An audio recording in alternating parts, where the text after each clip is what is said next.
Haleluya, puji nama Tuhan. Shalom seluruh jemaat keluarga besar GBI Rayon. Satu hal yang saya kasihi, saya percaya hari ini ada berkat Tuhan yang luar biasa atas kita semua. Nah, mari saudara yang dikasihi Tuhan, sebelum kita mendengarkan apa yang menjadi isi hati Tuhan bagi setiap kita, sama-sama kita tundukkan kepala, kita berdoa. Bapa di surga, kami mengucap syukur untuk hari yang Kau beri atas setiap kami. Bahkan terlebih di hari ini, hari Sabat, hari Minggu, kami boleh berkesempatan untuk beribadah, bersekutu dengan Tuhan, walaupun secara online. Tapi kami percaya Engkau Allah yang omnipresent bagi kami, Allah yang maha hadir dimanapun kami berada. Dan kami percaya di waktu yang sama ketika kami beribadah di rumah masing-masing, Engkau bekerja atas setiap kami. Engkau mengubahkan hati kami, Engkau memulihkan setiap kami, bahkan Engkau memberkati setiap kami. Dan biarlah saat ini Kau sampaikan apa yang menjadi isi hati-Mu atas setiap kami. Roh Kudus, urapi kami semua, urapi hamba-Mu ini yang tidak ada apa-apanya Tuhan. Urapi pemberitaan firman-Mu. Dalam nama Yesus kami berdoa dan mengucap syukur. Sama-sama kita katakan amin. Puji nama Tuhan. Nah, saudara yang dikasihi Tuhan, mari sama-sama kita siapkan hati kita. Kita akan mendengarkan satu kebenaran firman Tuhan yang saat ini saya beri judul, tema firman Tuhan, menjadi kuat dan menang di masa krisis. Saya ulangi sekali lagi, menjadi kuat dan menang di masa krisis. Saudara, kita tahu semua bahwa hari-hari ini kita sedang menghadapi satu masa yang sangat berat, satu keadaan, satu situasi yang sangat tidak mudah untuk kita lewati. Dampak dari COVID-19 ini mempengaruhi dalam segala aspek kehidupan kita, terutama dalam hal kesehatan, ekonomi, keuangan, pendidikan, dan lain sebagainya. Segala sesuatunya rasanya kita berat untuk menghadapinya hari-hari ini. Tapi satu hal yang Tuhan inginkan atas setiap kita, saudara dan saya harus tetap kuat. Bahkan kita harus keluar sebagai orang-orang yang lebih dari pemenang. Setuju, katakan amin saudara. Nah saudara, saya mau ajak kita sebentar mengingat kembali tokoh-tokoh yang ada di dalam Alkitab. Kita tahu bahwa dalam kehidupan banyak tokoh dalam Alkitab, mereka pun pernah mengalami atau melewati krisis demi krisis dalam kehidupannya. Ambil contoh, Musa melewati krisis, melewati yang namanya proses demi proses di padang gurun. Yusuf juga pernah mengalami situasi yang sama, di proses Tuhan, masuk dalam krisis dalam kehidupannya 14 tahun. Daud juga pernah mengalami hal yang sama semasa hidupnya. Dari sejak muda dia mengalami masalah demi masalah, krisis, pergumulan dalam kehidupannya. Siapa lagi? Ayub, salah satu tokoh juga yang terkenal. Mungkin ini boleh dikatakan nih rajanya krisis dalam kehidupannya. Dalam sekejap mata dia mengalami kehilangan banyak hal. Harta bendanya hilang, anak-anak kandungnya hilang, bahkan kesehatannya pun hilang. Bahkan siapa lagi? Kita juga melihat dalam perjanjian baru, guru besar kita, guru agung kita, Tuhan Yesus pun tidak luput dalam krisis. Selama dia hidup, dia juga mengalami yang namanya pergumulan. Bahkan sampai akhirnya dia harus naik di atas kayu salib. Bahkan setelah Yesus pun ada rasul-rasul yang juga dalam kehidupannya sering mengalami goncangan dan krisis.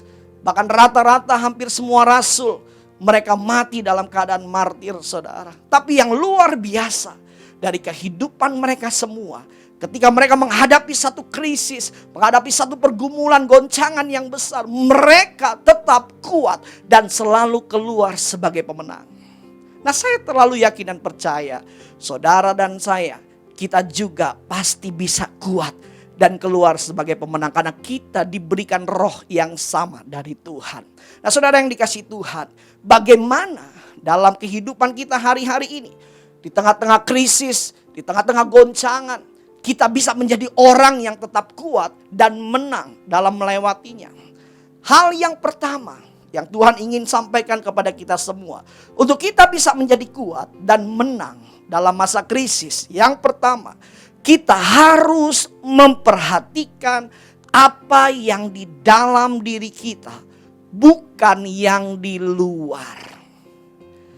Hari-hari ini kalau saudara mau kuat, kalau saudara mau menang dalam masalah dan pergumulan dan krisis, saudara harus lebih memperhatikan apa yang di dalam diri saudara, bukan apa yang di luar.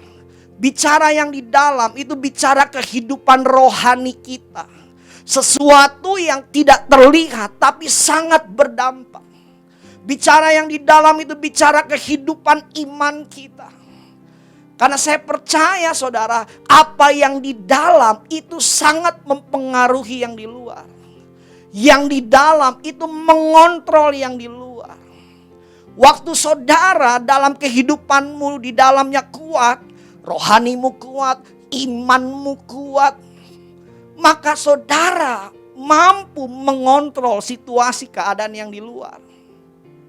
Betul, keadaan yang di luar penuh dengan goncangan, penuh dengan ancaman, penuh dengan ketakutan, penuh dengan ketekanan. Tapi kalau iman saudara kuat, kalau rohani saudara kuat, saudara bisa menguasai situasi dan keadaan yang di luar. Bukan sebaliknya, situasi yang di luar menguasai saudara. Dan bagaimana untuk kita bisa memperhatikan yang di dalam kita? Hal yang sangat sederhana tapi yang sering kita lupakan. Kita harus lebih intim dengan Tuhan. Hari-hari ini saudara perhatikan apa yang di dalam hidup saudara, dalam diri saudara. Kehidupan rohanimu. Kita harus lebih intim, lebih melekat kepada Tuhan. Supaya manusia batinnya saudara, manusia roh saudara itu kuat. Dan manusia roh mula yang menguasai situasi dan keadaan di luar. Mari sama-sama kita buka Alkitab kita.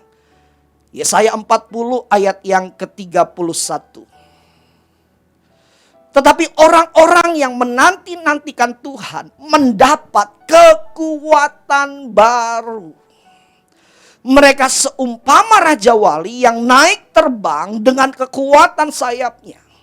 Mereka berlari dan tidak menjadi lesu. Mereka berjalan dan tidak menjadi lelah. Saudara, firman Tuhan ingatkan kita, orang-orang yang setia menanti-nantikan Tuhan akan mendapatkan kekuatan baru. The power of God ada dalam dirinya. Sehingga ketika dia menghadapi situasi yang berat, keadaan situasi yang menggoncangkan kehidupannya, dia tidak menjadi lelah dan dia tidak menjadi lesu. Melainkan dia selalu kuat berjalan. Hari-hari ini ada banyak orang berkata, saya lelah Pak, saya letih Pak, saya capek, tidak kuat lagi untuk menjalani kehidupan di depan ini. Tapi kalau saudara intim dengan Tuhan, kalau saudara selalu menanti-nantikan Tuhan dalam hadirat Tuhan, saudara akan selalu mendapatkan kekuatan. Nah, saya akan uraikan kepada saudara. Ada satu kata di dalam ayat ini yang mempunyai arti dan makna yang begitu dalam bagi kita semua. Nah, kata kunci dari ayat ini adalah di kata menanti-nantikan. Kita sering punya pengertian menanti-nantikan. Kita cari Tuhan Pak, berdoa, baca Alkitab. Betul, sangat betul sekali. Tapi ada makna yang begitu dalam dari arti kata menanti-nantikan ini. Nah saudara yang dikasih Tuhan, kata menanti-nantikan bahasa aslinya, bahasa Ibraninya adalah kafah. Sekali lagi sama-sama katakan kafah. Nah, kata kafah itu mempunyai arti dipilin, diikat, atau dilekatkan. Nah, itu arti dari kata hafah. Dan arti dari kata hafah ini mempunyai satu gambaran seperti ini. Saya akan berikan saudara satu alat peraga. Nah, kata hafah digambarkan dengan seperti ini. Ada seutas tali rafia. Tali rafia ini adalah gambaran saudara dan saya. Sesuatu yang sangat lemah. Kenapa lemah? Karena memang tidak ada kekuatannya. Ketika tali rafia ini mungkin saya benturkan ke sebuah benda, pasti tidak terjadi sesuatu. Tidak akan ada goresan, tidak akan ada dampak yang berarti ketika tali ini dibenturkan kepada sebuah benda. Kenapa? Karena sekali lagi tali ini adalah tali yang sangat lemah. Ini menggambarkan saudara dan saya, kita manusia sangat lemah, tidak ada apa-apanya. Tetapi kata Hawa itu mempunyai arti yang lebih lagi. Kata Hawa itu digambarkan seperti seutas tali yang lemah, yang tidak punya kekuatan apapun, diikat, dipilin, dilekatkan kepada sebuah benda. Digambarkan seperti batang kayu atau batang besi yang begitu kuat. Dipilin, diikat, melekat. Dan batang kayu atau batang besi inilah gambaran dari Tuhan yang kuat. Seutas tali yang lemah diikat, dipilin, dilekatkan kepada sebuah benda yang kuat. Maka apa yang terjadi? Ketika tali ini sudah diikat, dilekat kepada benda yang kuat, kemudian benda ini kita gunakan, kita benturkan ke sebuah benda yang lain. Apa yang terjadi saudara? Pasti akan berdampak besar. Mungkin saya ibaratkan, saya pukul ke sebuah benda, pasti benda itu yang kita pukul akan mengalami goresan atau akan mengalami luka, lecet. Kenapa? Karena ada kekuatan ketika kita membenturkannya. Nah, gambaran kata Hawa menanti-nantikan Tuhan adalah seperti seorang manusia yang tidak punya kekuatan apapun, yang kehidupannya dipilin, dilekatkan, diikat kepada pribadi Tuhan yang kuat, sehingga pada waktu kita sudah diikat dengan Tuhan yang kuat, maka kita akan menjadi orang-orang yang mendapatkan kekuatan yang besar, sehingga kita akan menjadi orang-orang yang cakap menanggung segala perkara. Bahkan bersama Tuhan kita sanggup melakukan perkara-perkara yang besar. Terlebih lagi dalam menghadapi krisis dan goncangan. Saudara harus melekat lebih erat dengan Tuhan. Bagaimana caranya? Baca firman setiap hari. Doa, pujian, penyembahan setiap hari. Kalau kemarin-kemarin hanya sekedar baca firman, hari-hari ini gak bisa lagi sekedar. Kalau kemarin-kemarin hanya sekedar berdoa, hari-hari ini gak bisa lagi yang namanya sekedar. Saudara harus lebih lagi kejar Tuhan. Tambahkan porsinya. Supaya saudara didapati menjadi orang-orang yang tetap kuat dalam segala perkara. Setuju, katakan amin saudara.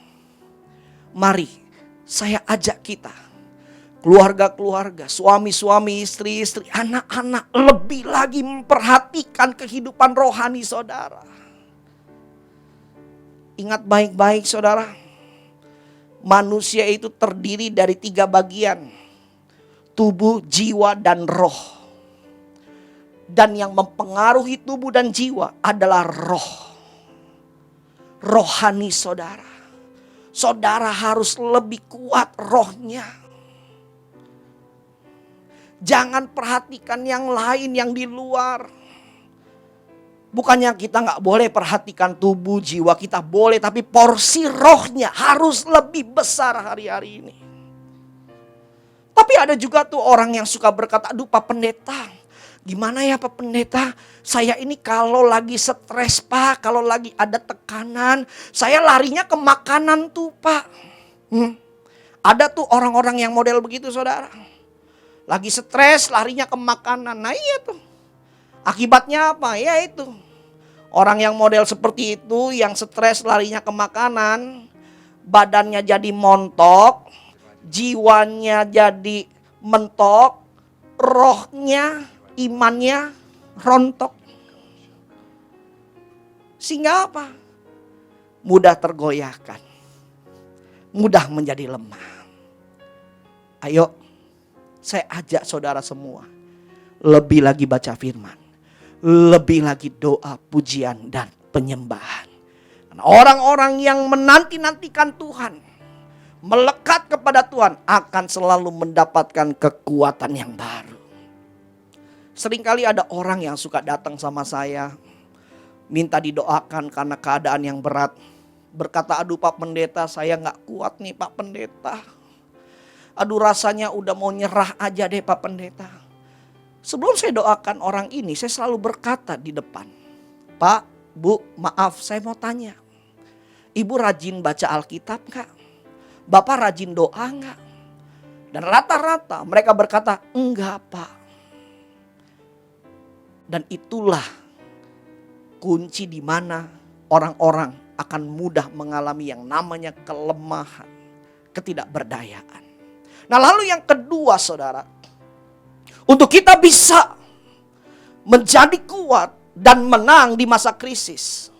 Kalau yang pertama tadi perhatikan yang di dalam kehidupan rohani kita. Yang kedua, kita harus fokus hanya kepada janji perkataan firman Tuhan.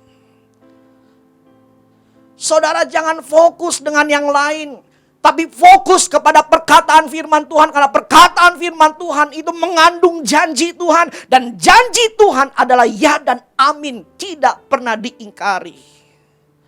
Satu kali Tuhan berjanji, selamanya Tuhan pasti genapi saudara. Fokus hanya kepada perkataan firman Tuhan. Jangan fokus kepada berita-berita buruk yang di luar. Jangan fokus dengan berita-berita yang menakutkan di luar. Tapi fokus kepada janji perkataan firman Tuhan saudara. Waktu saudara fokus kepada janji firman Tuhan, saudara pasti akan tetap kuat. Fokus. Di luar berkata tidak mungkin, tapi janji firman Tuhan berkata mungkin. Di luar berkata mustahil, tapi janji firman Tuhan berkata bagi Allah tidak ada yang mustahil. Ini yang harus saudara lebih lagi lakukan hari-hari ini. Fokus pada janji firman Tuhan. Apalagi kita punya satu janji yang dahsyat. Di tahun ini, di gereja kita khususnya Tuhan akan mengangkat kita jadi kepala bukan ekor. Tuhan akan bawa kita naik dan tidak turun. Di tengah goncangan sekalipun Tuhan sanggup bawa saudara naik dan tidak turun. Fokus saudara. Apalagi dalam keadaan krisis ekonomi keuangan. Saya tahu kenyataannya memang gak baik. Tapi ayo, saya mau kita mengarahkan pandangan kita hanya kepada janji firman Tuhan. So saya ambil contoh saudara, Matius 6 ayat yang ke-31 sampai 34. Sebab itu janganlah kamu khawatir dan berkata, apakah yang akan kami makan, apakah yang akan kami minum, apakah yang akan kami pakai. Semua itu dicari bangsa-bangsa yang tidak mengenal Allah. Akan tetapi Bapamu yang di surga tahu bahwa kamu memerlukan semuanya itu. Tetapi carilah dahulu kerajaan Allah dan kebenarannya, maka semuanya itu akan ditambahkan kepadamu. Ayat yang ke-36 ayat 34, sebab itu janganlah kamu khawatir akan hari besok. Karena hari besok mempunyai kesusahannya sendiri. Kesusahan sehari cukuplah untuk sehari.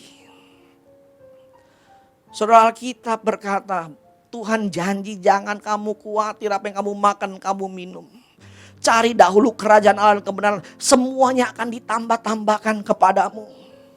Bahkan Tuhan katakan jangan khawatir akan hari besok, karena hari besok mempunyai kesusahannya sendiri. Kesusahan sehari cukuplah untuk sehari. Saudara, saya terlebih diberkati di ayat yang ke-34. Tuhan katakan jangan kamu khawatir akan hari besok, karena hari besok mempunyai kesusahannya sendiri. Kesusahan satu hari cukuplah untuk sehari. Satu kali saya dapat rema yang begitu dalam, begitu memberkati saya. Apa artinya kesusahan satu hari cukuplah untuk sehari? Artinya saudara, setiap kesusahan selalu ada mujizat Tuhan. Untuk itu Tuhan ajarkan jangan khawatir akan hari besok.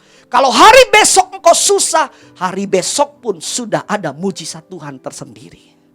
Kalau minggu depan engkau susah, minggu depan pun udah ada mujizatnya Tuhan sendiri. Kalau bulan depan engkau susah, bulan depan pun sudah ada mujizatnya. Kalau tahun depan saudara susah, tahun depan pun sudah ada mujizatnya sendiri.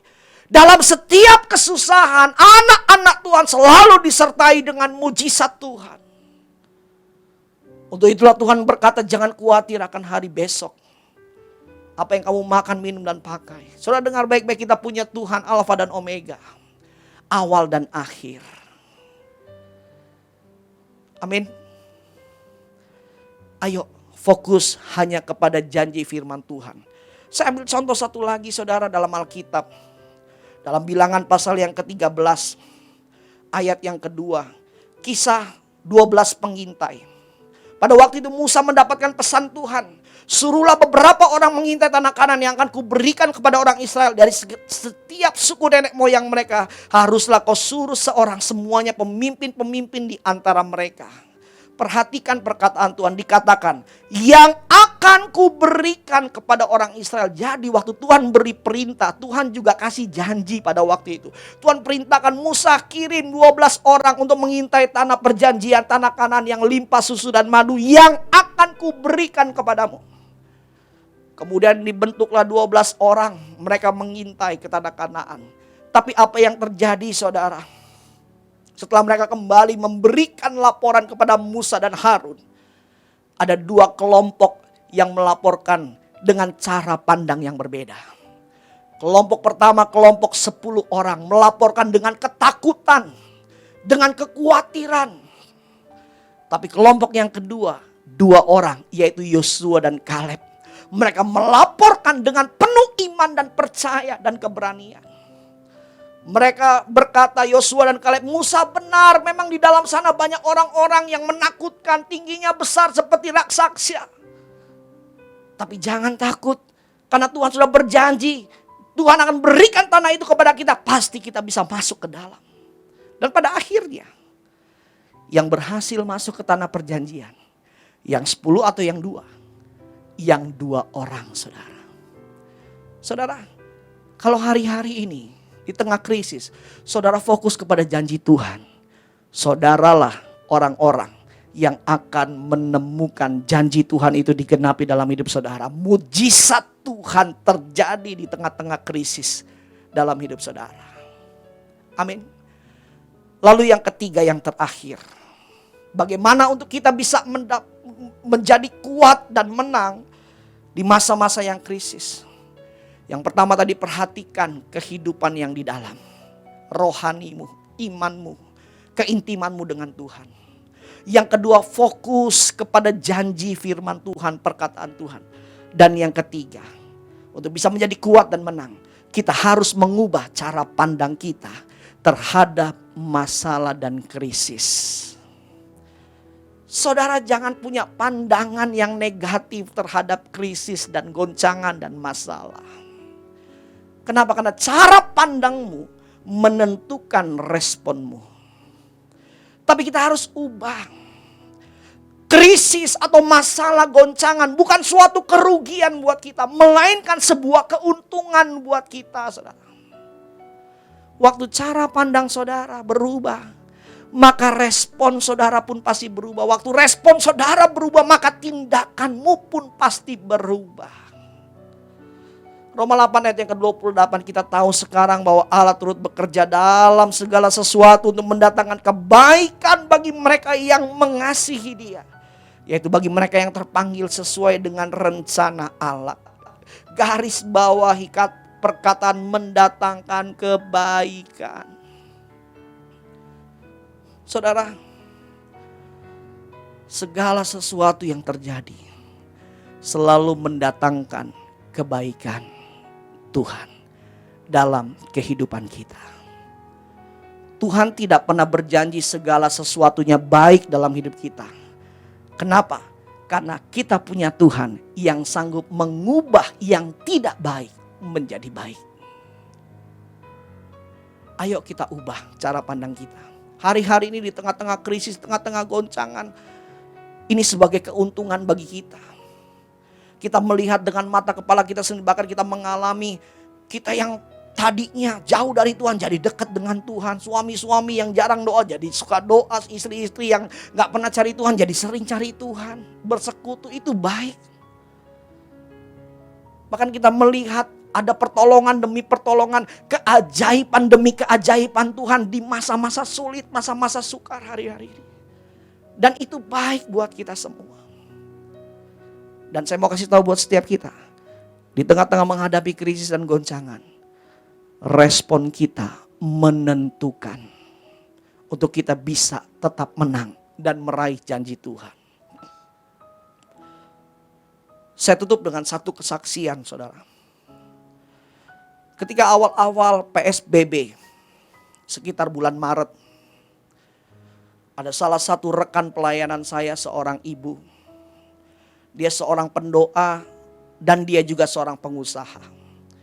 Dia punya usaha bridal, rias pengantin dan menyewakan gaun pengantin. Ketika PSBB diberlakukan, saudara, otomatis usahanya harus tutup. Berjalan 1 bulan, 1 bulan setengah, dia berkata kepada saya, "Pak, doakan saya. Karena dalam keadaan hari-hari ini, usaha saya harus tutup dan penghasilan saya semakin hari semakin berkurang. Dan di saat yang sama, saya punya banyak kebutuhan, harus bayar gaji karyawan. Dan saya juga masih punya angsuran cicilan mobil. Dan di waktu yang sama ini juga, Pak, saya diperhadapkan dengan 2 pilihan yang sulit. Saya harus bayar angsuran mobil atau saya mendahulukan bayar gaji karyawan saya. Tapi saya ambil keputusan, Pak. Saya harus lepas mobil saya harus relakan kehilangan mobil saya. Diambil oleh leasing. Sehingga uang yang masih ada pada saya gunakan untuk menggaji karyawan saya. Saya tahu, saudara, waktu ibu ini mengambil keputusan seperti ini, rasanya berat buat dia. Gak mudah. Saya bisa melihat ekspresi kesedihan dari wajahnya. Tapi yang luar biasa, setelah dia lakukan semuanya, dia kehilangan kendaraan mobilnya. Setelah kejadian ini, saya melihat ibu ini, dia tetap berespon benar di hadapan Tuhan. Ibu ini tetap bersuka cita, ibu ini tetap bersemangat dalam melayani Tuhan, dalam ibadah-ibadah online di gereja kami, saudara.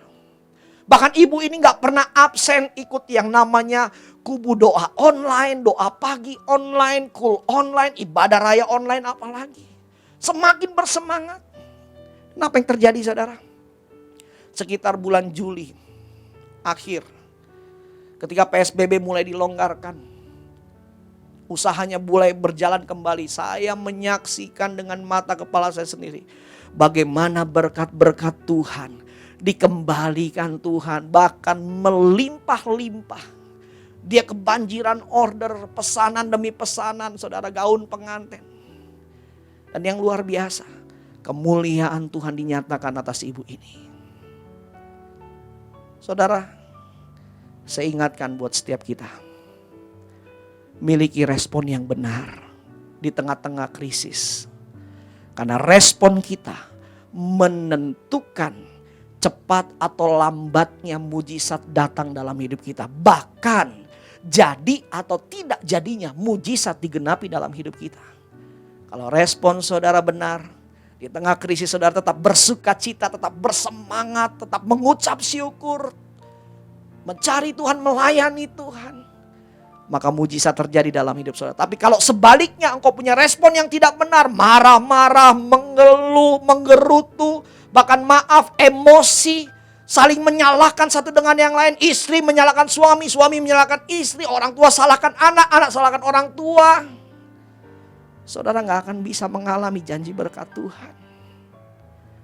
Ayo, miliki respon yang benar. Ketika cara pandang saudara benar.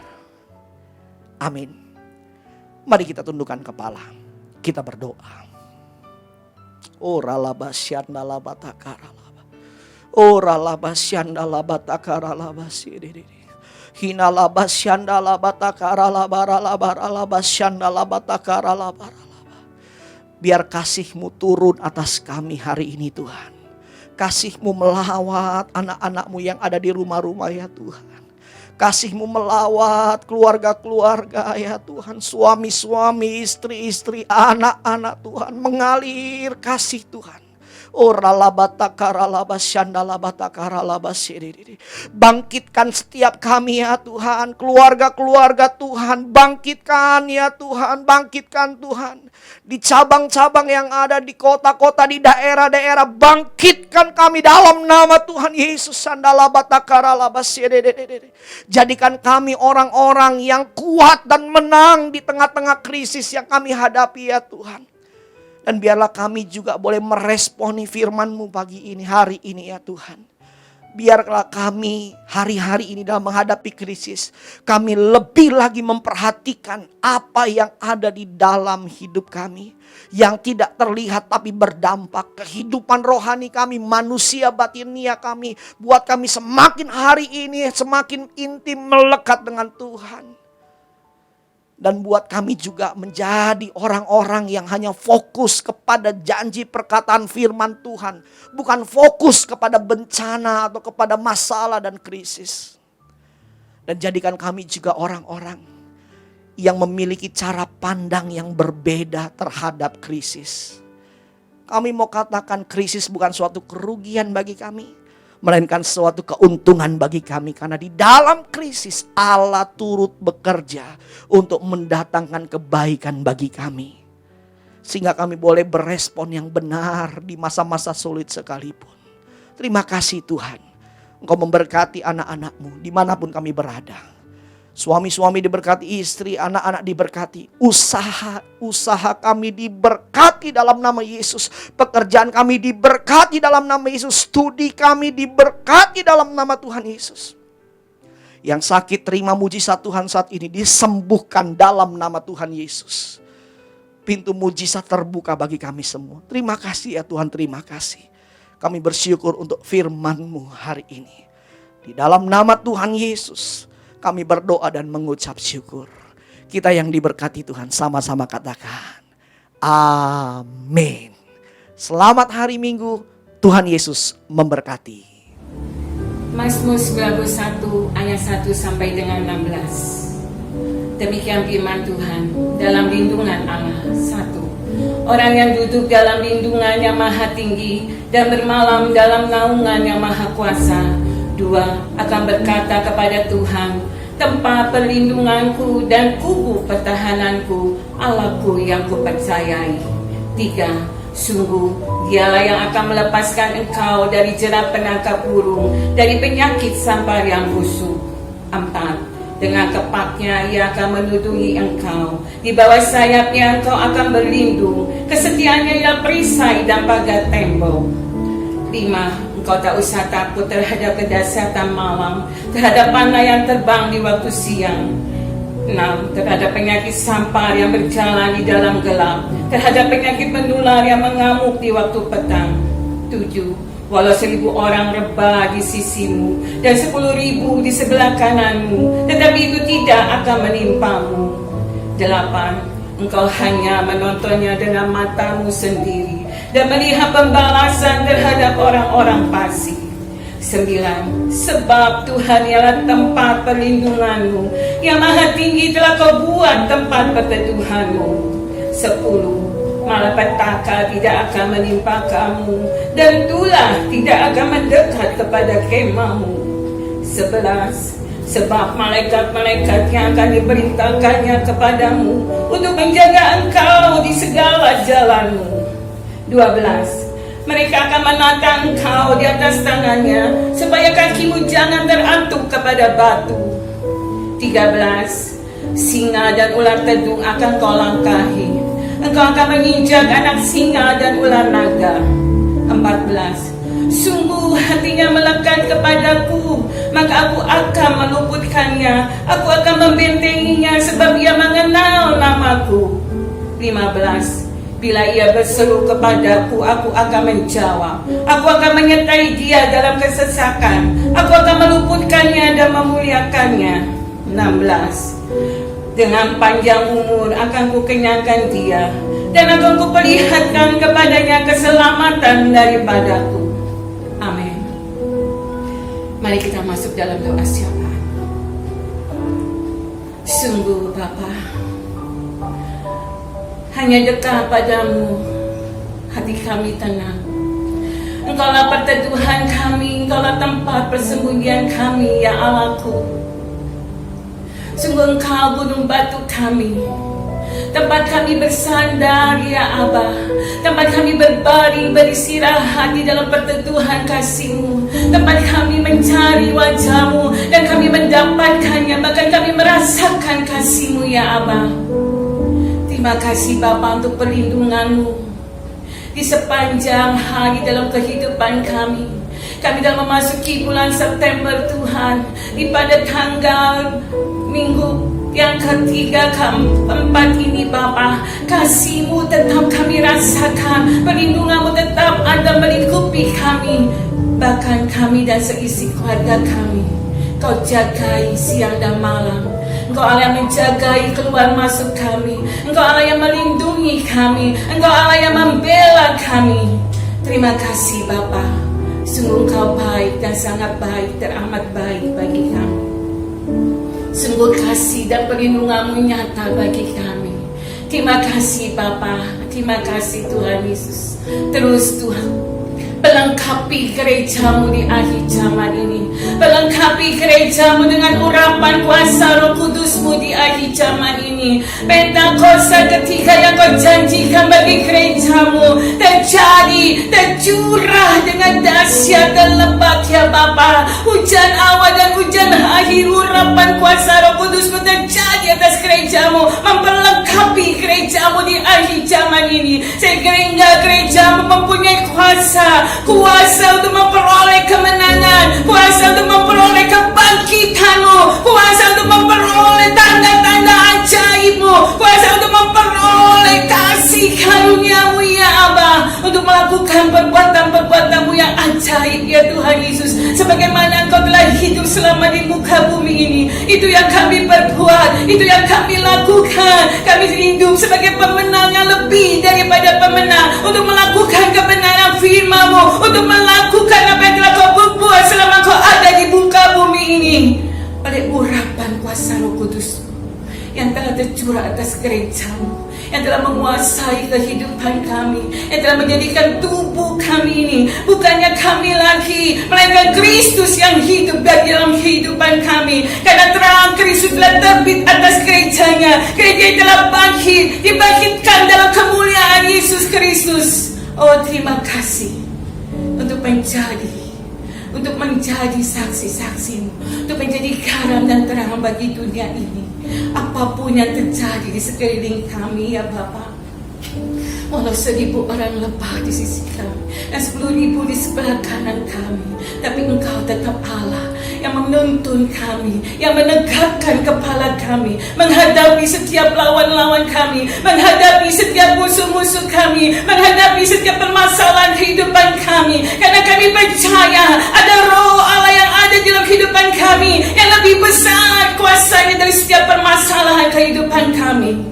Kau jadikan kami bukan saja pemenang, tapi lebih daripada pemenang. Dan Kau menyediakan bagi kami mahkota kemuliaan-Mu yang telah Kau persiapkan bagi kami, bagi setiap orang-orang yang menang di dalam kekudusan, yang menang di dalam kasih-Mu, ya Abah. Oh, di dalam nama Tuhan Yesus, beri kami urapan-Mu, beri kami kuasa kuasa-Mu, sehingga kami dapat melangkah di dalam kebenaran firman-Mu, di dalam keajaiban kuasa kasih-Mu, untuk membebaskan setiap jiwa-jiwa yang terbelenggu, untuk memberitakan kabar baik bagi setiap orang ya Bapa.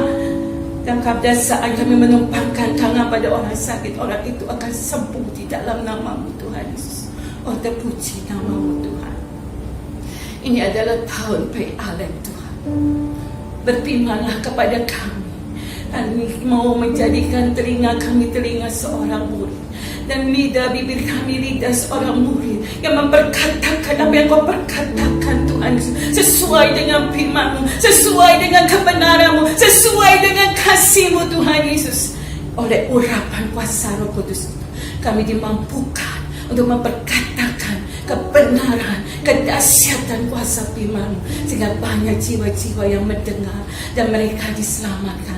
Banyak jiwa-jiwa yang mendengar dan percaya, dan mereka akan diselamatkan, mereka akan disembuhkan, mereka akan dipulihkan, mereka akan dibebaskan. Oh, di dalam nama Tuhan Yesus. Terima kasih Bapa. Berkati juga pemimpin-pemimpin gereja kami, Bapak-bapak rohani kami yang menjadi sokong guru di dalam iman mereka kepadamu, di dalam ketaatan mereka kepadamu ya Bapa. Kami berdoa untuk gembala sidang raya kami, Bapak Insinyur Niko Nyotora Hajo ya Bapa, dan serta keempat wakilnya Tuhan, Pak Pauli Jaya, Pak Johan Handoyo Tuhan, Pak Dani Tumewa, Pak Rian Arianto Cokro Bapa, juga untuk gembala kami di Rayon 1H, Pak Budianto Tonton, untuk gembala kami di GBI Pamper Pamulang Permaini, Bapak-bapak pendeta muda Tanu Susanto Tuhan. Oh, untuk seluruh keluarga-keluarga mereka, terus jadikan mereka panutan kami di dalam hal ketaatan, di dalam hal kesetiaan, di dalam hal dengar-dengaran kepadamu, di dalam hal melakukan kebenaran firman-Mu dalam kehidupan mereka, dalam setiap kehidupan mereka, di dalam setiap detik kehidupan mereka. Mereka menjadi sokong guru bagi kami. Beri mereka urapan yang baru, kekuatan yang baru, kesegaran yang baru setiap pagi. Beri mereka kesehatan, umur yang panjang, sukacita, damai sejahtera yang terus melimpah-limpah, dan juga urapan kuasa-Mu Bapa untuk melakukan kehendak-Mu di akhir zaman ini, yaitu merebus setiap jiwa-jiwa, menghimpunkan kembali domba-domba-Mu yang tercerai-berai Bapa, dan membawa mereka masuk dalam keribaan hadirat-Mu yang kudus. Oh, terima kasih Bapa. Berkati keluarga besar mereka Bapa. Terima kasih Tuhan. Tak lupa kami berdoa untuk bangsa dan negara kami Indonesia. Kau yang berdiri tegak di tengah-tengah bangsa kami.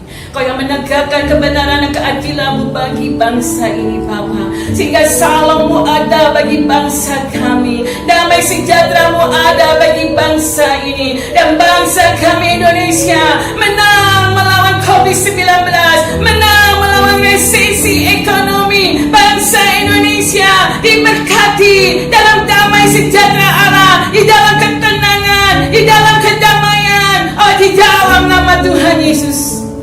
Berkati para pemimpin-pemimpin bangsa ini Bapa. Biarlah hikmat-Mu terus mengalir bagi mereka, sehingga mereka mengerti apa yang mereka harus perbuat, apa yang mereka harus lakukan, apa yang mereka harus beri untuk rakyat yang telah dipercayakan kepada mereka Bapa. Dan semuanya demi kebaikan dan kesejahteraan seluruh bangsa Indonesia. Terima kasih Bapa. Kami sambut salam-Mu bagi keluarga kami. Kami sambut salam-Mu Tuhan bagi bangsa dan negara kami Indonesia. Datanglah ya Tuhan Yesus. Datanglah ya Maranatha. Engkaulah Allah Immanuel yang menyertai kami hingga pada kesudahan alam. Hanya dalam nama Tuhan Yesus kami sudah berdoa dan mengucap syukur. Amin. Kini saatnya kita akan menerima berkat daripada Tuhan. Mari kita mengangkat kedua tangan kita sambil berkata,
saudara yang dikasih Tuhan Yesus, kita mau berpisah satu dengan yang lain, melakukan aktivitas-aktivitas seperti sedia kala, saudara.